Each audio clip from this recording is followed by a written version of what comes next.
पहुंचना जरूरी है।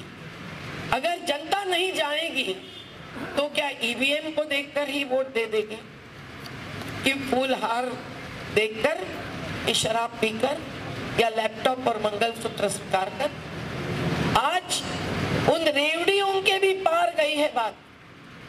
वोट बैंक के लिए आधार बन गया है जाति और धर्म का, और वो जाति के निर्मूलन के लिए आजादी आंदोलनकारियों ने जो एक प्रकार से संकल्प लिया था, अस्पृश्यता अगर दिखेगी तो सजा हो जाएगी, ये जब संविधान में लिखा गया है तो ऐसा कैसे हो सकता है कि राजस्थान में एक दलित बच्चे ने अगर शिक्षक के बाटले से पानी पिया तो उसको मार डाला जाता है?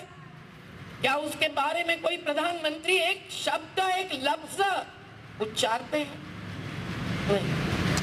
ऐसा कैसे होता है कि मेरठ और मुजफ्फरनगर में जब हम गए, हर जगह फैक्ट फाइंडिंग के लिए जाना भी एक दर्दनाक बात होती है। पर मुझे याद आती है कि जब हम बैठे थे एक बूढ़े माँ पिता के सामने, तो खाटले पर बैठे हुए जिनका बेटा मारा गया था, जो रेस्टोरेंट में ऐसे घुमा घुमा कर 1 घंटे में सैकड़ों रोटियां बनाता था, उस बच्चे को याद करते हुए, अपने आंसू बहाते हुए चाचा उस खाटले पर खड़े हो गए।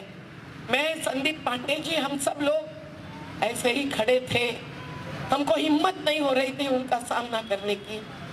सोचा कि ये क्या पूछेंगे, क्या बोलेंगे। तो उन्होंने पूछा, आप बताओ दीदी, क्या आजादी आंदोलन में हमारी कौम ने भी सहभाग नहीं दिया था? क्या हमारे कौम के लोग भी शहीद नहीं हुए थे? हमारे पास जवाब नहीं। उनकी हिम्मत लाजवाब की थी। पर आज केवल मेरठ नहीं, केवल मुजफ्फरनगर नहीं, तो एक एक जगह पर जो हो रहा है उत्तर प्रदेश से मध्य प्रदेश तक, उसकी हकीकत भी गांव गली में पहुंचना जरूरी है। नफरत बढ़ाने के लिए नहीं, इंसानियत के लेकर, दिल और दिमाग को छूने के लिए। क्या हुआ था चांदन खेड़ी में, इंदौर के पास जब हम पहुंचे, अयोध्या के मंदिर के लिए चंदा इकट्ठा करने के नाम पर एक यात्रा निकल आई, और उस यात्रा को शांति से सब लोग देख रहे थे। इतने में उन्होंने एक घर पर ऐसा हमला किया कि उनके 6 महीने के बच्चे को झूले में रखते हुए उसके इर्द गिर्द में आग जला दी। सभी गहने लूटे गए। क्या हुआ सेंधवा और खरगोन में? किसी विरोधी दल ने भी नहीं किया फैक्ट फाइंडिंग।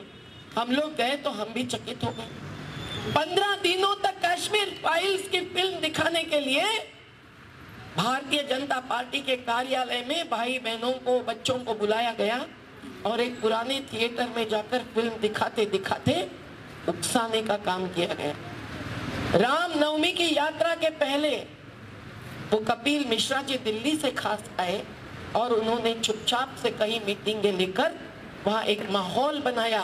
वो चले गए दूसरे तहसील में, पूरा पुलिस फोर्स चला गया वहाँ, समझ के कि वहाँ कुछ होने वाला है। एक महिला कलेक्टर बहुत ही दर्द से भरी हुई थी, वो कुछ नहीं कर पाई, जबकि रामनवमी का जुलूस तो शांति से चला गया रघुवंशी समाज से, लेकिन पार्टी के पदाधिकारियों ने नया जुलूस निकाला, और अंधेरा होते होते होते ऐसा हमला हुआ दर्दनाक। आज भी सैकड़ों बच्चे जेल में हैं। उनमें से ऐसे भी हैं जिन्होंने कोविड के पैंडेमिक के मृत्यु के बाद, जिनके परिवारजन उन्हें देखने की हिम्मत नहीं कर रहे थे अंत्य संस्कार के लिए, उनके धर्म जाति न देखते हुए अंत्य संस्कार किए थे। ऐसे ऐसे घर उद्ध्वस्त होने के लिए बुलडोजर को कोर्ट बनाया गया कि जिस कलेक्टर ने किसी का सम्मान किया था कोविड के दरमियान काम के लिए, उस कलेक्टर ने खड़े रहकर बुलडोजर से ध्वस्त कर दिए आवास, जो प्रधानमंत्री आवास योजना के तहत पूरे कागजातों के साथ बने। कौन उछालेगा इस बात? कौन हिम्मत से कहेगा कि ये गलत हो रहा है? आप और हम ही मिलकर इस हिम्मत को दिखाकर डर को मिटाने के लिए अगर तैयार है तो हाथ ऊंचा करके एक नारा दे दो, हिंदू मुस्लिम सिख ईसाई आप पर आपस में है भाई भाई नहीं बहन भाई।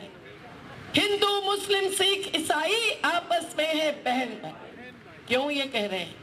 क्योंकि जाति भेद एक बाजू, धर्म भेद एक बाजू, और लिंग भेद भी क्या खत्म हुआ है?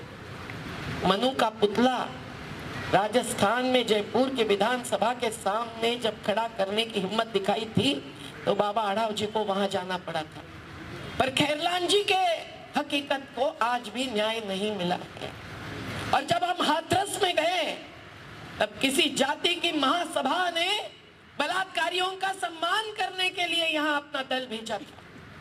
हमारे सामने जब ये हो रहा था तो अन्ना साहेब बाहर बैठी हुई महिला पुलिस, जो किसी जाति और धर्म की नहीं होती है, नहीं होनी चाहिए दंगों के बीच भी, वो एक महिला तड़प कर हमारे पीछे पीछे हम बाहर जा रहे थे तब आई और कहा कि ये जो हो रहा है उत्तर प्रदेश में, मुझे पुलिस की नौकरी भी करने की इच्छा नहीं होती। साथियों, तो बिल्किस बानो के साथ क्या हुआ है? जिसने अपने आंखों के सामने अपनी मां के साथ खुद बलात्कार झेला, अपने परिवारजनों के 3 साल के बच्चे को भी मौत के कगार पर उसका गला दबाकर भेजने की हिम्मत जो दिखाए थे, उनके साथ कानूनी संघर्ष किया, हिंसा का हिंसा से जवाब नहीं दिया। लेकिन आज उनको छोड़ा जाता है किसी गलत पुराने कानूनी आधार का दाखला देते हुए, उनका सम्मान होता है तो हमारी सब महिलाओं का अपमान होता है।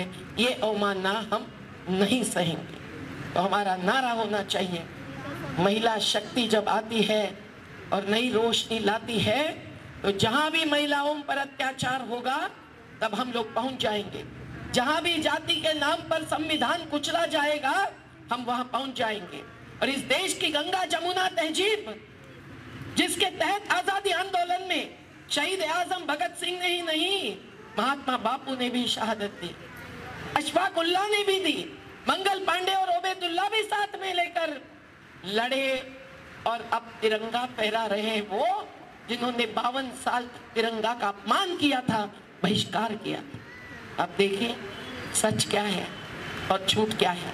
पूरा इतिहास जब बदलने की कोशिश है और संविधान में से ये धर्मनिरपेक्षता की बात, समाजवाद की बात निकालने के लिए सुप्रीम कोर्ट में याचिका दाखिल की जा चुकी है, तो क्या हम चुप बैठ सकते हैं?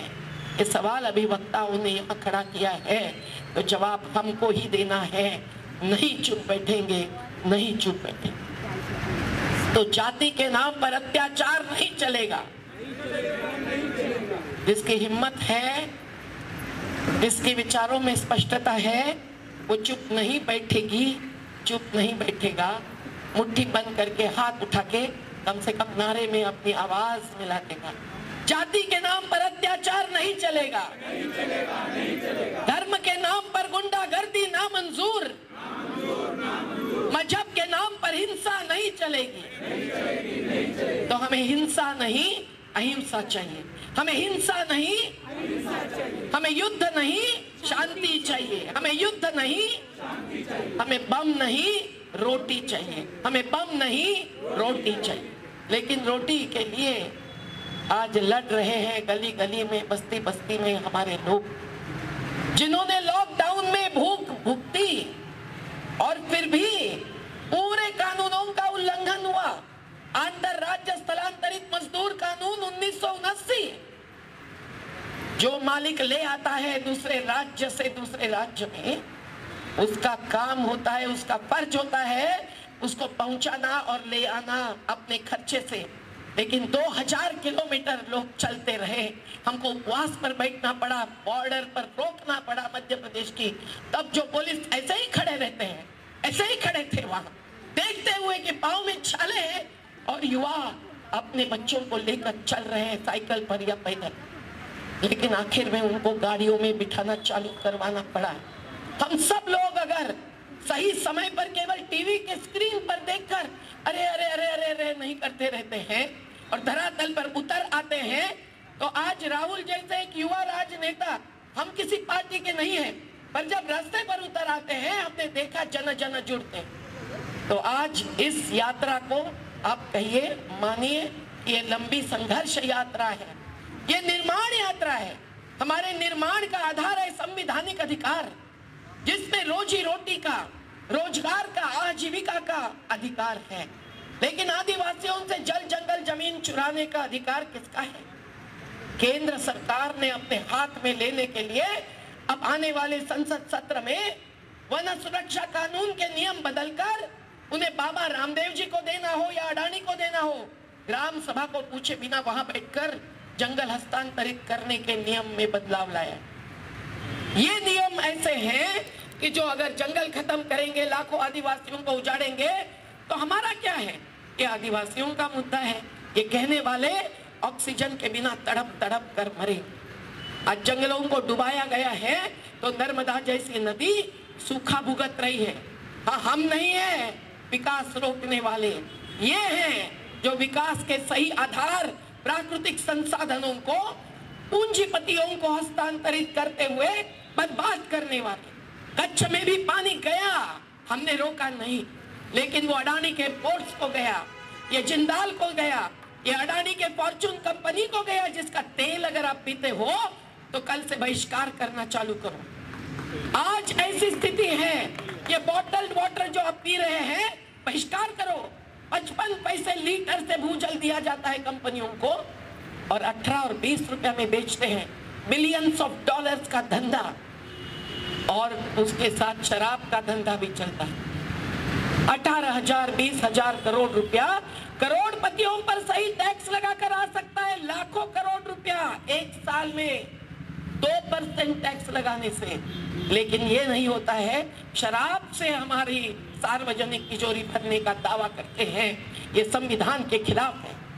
संविधान के बाद ये खिलाफ है कि चाय बेचने वाले देश बेचने लगते हैं, और मुट्ठी भरों के हाथ में जब संपत्ति केंद्रित हो रही है तो संविधान के अनुच्छेद 39 में क्या लिखा है कि देश की संपत्ति मुट्ठी भरों के हाथ में केंद्रित नहीं होनी चाहिए। तो गौतम अडानी रोज 1200 करोड़ रुपए की कमाई कैसे करते हैं, और हमारे मजदूर स्थलांतर करने के लिए मजबूर होते हैं।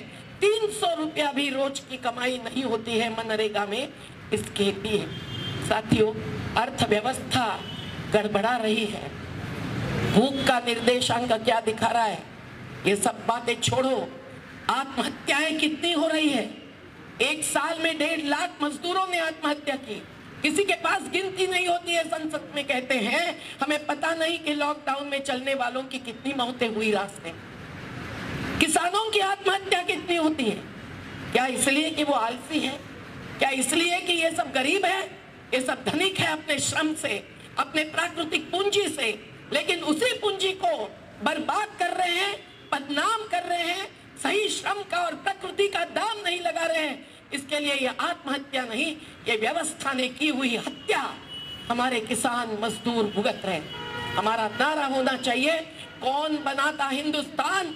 भारत का मजदूर किसान। क्या मंजूर है? क्या मंजूर है? क्या ये ऊंची हाई राइज बिल्डिंग्स कौन बनाते हैं? केवल ताजमहल नहीं, हर शहर को कौन सजाते हैं? ये मजदूर सजाते हैं। और उनकी दिशा दशा आज क्या है? कौन से बस्ती बस्ती में मजदूर नहीं है?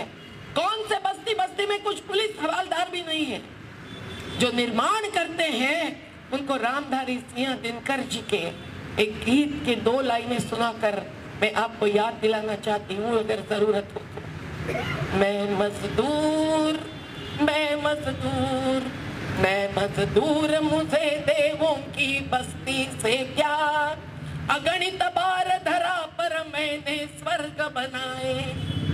जो धरा पर स्वर्ग बनाता है, जो शहरों को सुधरता है, सुंदर रखता है, उसको रात को रहने की जगह नहीं देने वाले, बस्ती बस्ती तोड़ने वाले, विस्थापन थोपने वाले प्रस्थापितों की दादागिरी केवल पैसे की पूंजी से चलती है, जो वो बढ़ाते हैं लॉकडाउन में भी अडानी और अंबानी की 6 गुना।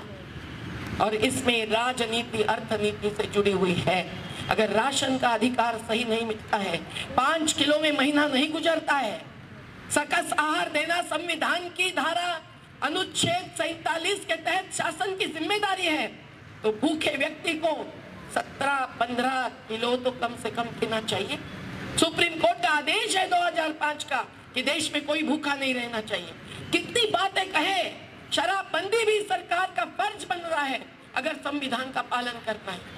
संविधान में शिक्षा मुफ्त देनी है 14 साल के बच्चों को, ये कहते हैं हमारे पास पैसा नहीं है। तो अडानी और बिरला शिक्षा नीति बनाने के लिए चुने गए थे, और आज नई शिक्षा नीति के लिए जो कमेटी बनाई है वो सभी धर्मांधता मानने वाली संस्था के प्रतिनिधियों की बनाई है।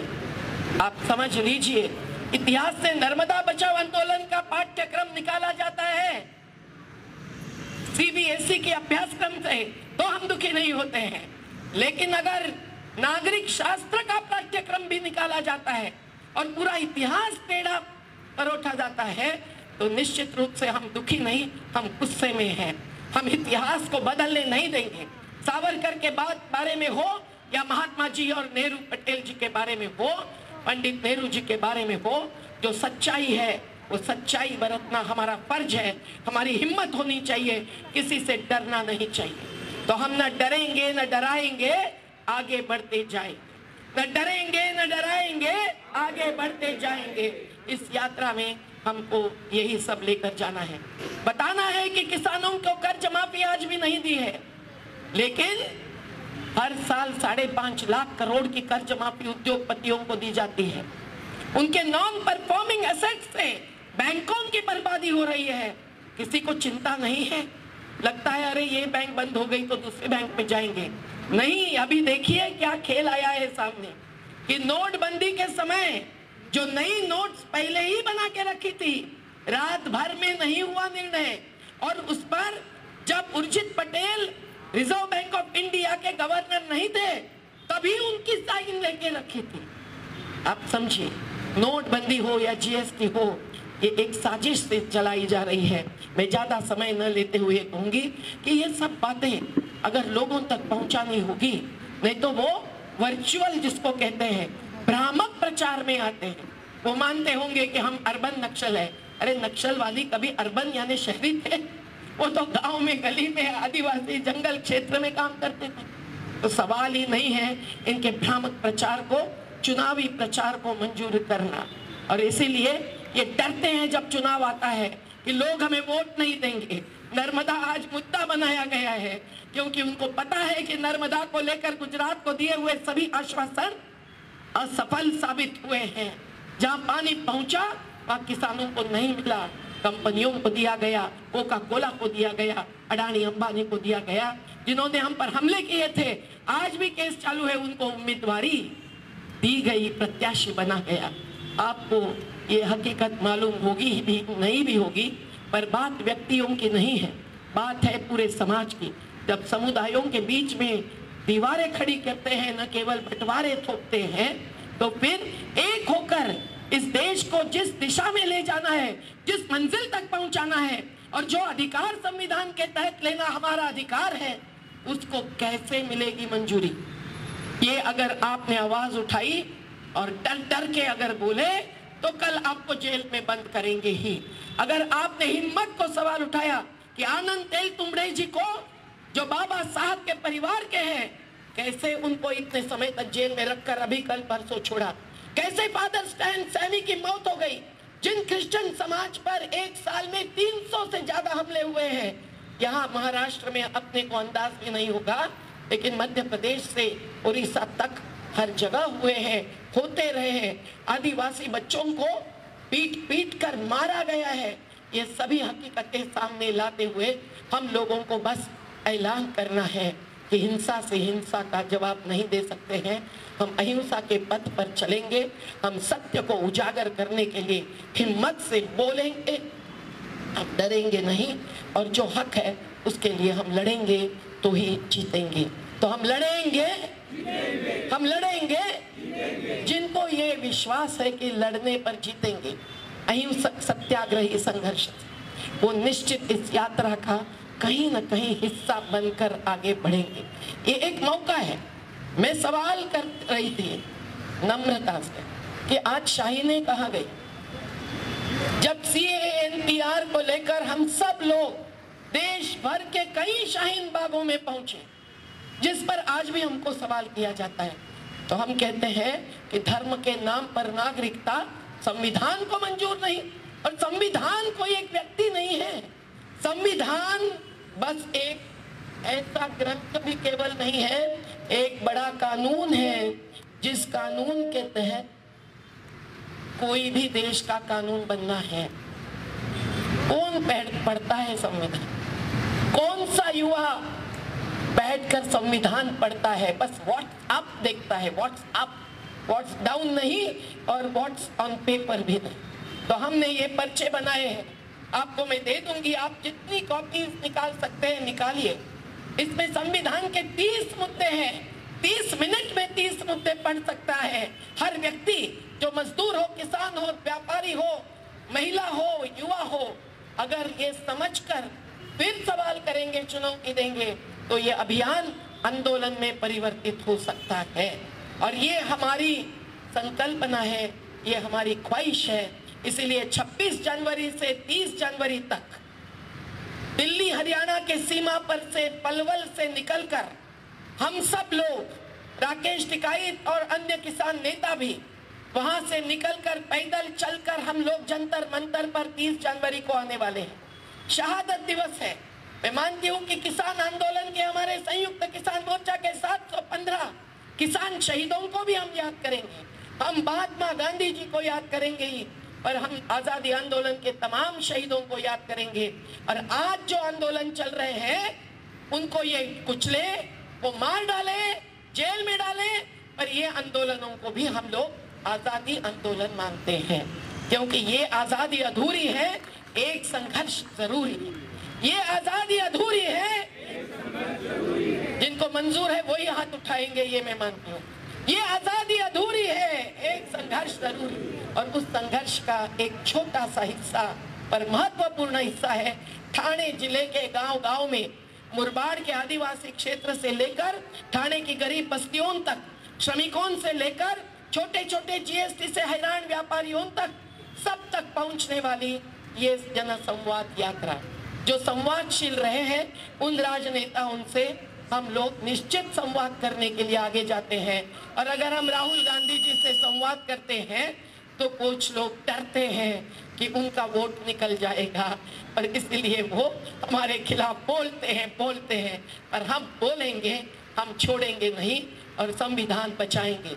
तो संविधान बचाओ, देश बचाओ, संविधान बचाओ, संविधान बचाओ, जाति और मजहब के नाम पर हिंसा ना मंजूर, महिलाओं पर अत्याचार ना मंजूर। तो नफरत छोड़ो, संविधान बचाओ, नफरत छोड़ो, संविधान बचाओ। जिंदाबाद।